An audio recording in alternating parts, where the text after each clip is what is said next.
안녕하십니까. 한방눈성형외과 원장 고한웅입니다. 오늘 제가 말씀드리고 싶은 거는 눈가에, 특히 눈 밑에 필러나 지방이식을 좀 조심해야 하는 이유, 신중하게 해야 되는 이유에 대해서 좀 설명드리고자 하는데요. 얼굴이 처지고 눈가에 주름도 생기고 눈물 고랑이라고 해서 좀 이렇게 푹 파인 살이 생기고 얼굴의 중안면 부분도 좀 함몰되고 하는 여러 가지 변화들을 겪게 되는데, 그런 것들을 필러나 지방이식으로 조금 더 간단하게 해결할 수 있으면 얼마나 좋을까 하는 생각들을 누구나 다 할 수는 있죠. 하지만 그 모든 상황들이 조금 더 간편한 방법으로 필러나 지방이식이 해결될 수 있다면 너무나 좋겠지만, 어떤 경우는 해결될 수 있고 어떤 경우는 그런 걸 해결되지 않습니다. 그래서 성형외과 의사들이 애써 수술하는 이유들이 있겠죠. 많은 분들이 회복기간에 여유가 없고 붓기나 이런 것 때문에 간단한 방법들을 생각해 볼 수는 있을 것 같아요. 근데 한두 번 정도, 한 번 정도는 필러를 고민해 보시는 건 나쁘지 않겠지만, 지방이식은 상당히 조심해야 됩니다. 왜냐하면 지방이식은 생착이 되고 나면 그 자리에 평생 살기 때문에, 많은 분들이 오해하는 게 그 지방이식은 몇 년 지나면 빠진다 이렇게 잘못 알고 계신 분도 있지만, 지방이식은 절대로 생착된 것이 나중에 완전히 없어지는 일은 없습니다. 그러므로 조심스럽게 지방이식 혹은 필러를 해야 되는데, 첫 번째는 무게가 늘어나요. 무게가 늘어난다는 건 무슨 뜻이냐면, 그거에 의해서 중력 영향을 더 많이 받을 수 있고, 그래서 그 무게에 의해서 처짐이 조금 더 유발될 수 있다는 거죠.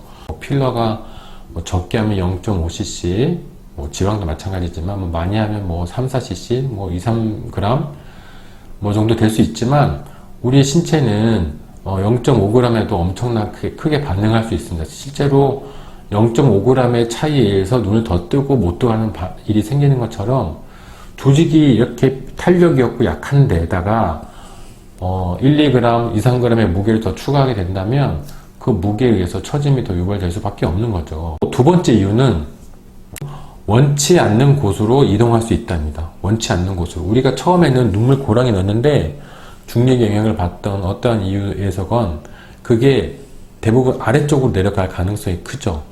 이 경우를 한번 보겠습니다. 여기에 보시면 여기 불룩한 지방이 있죠. 이건 원래 이쪽 눈물 고랑쯤이 있었을 거예요. 근데 조금 더 하방으로 내려와 있습니다.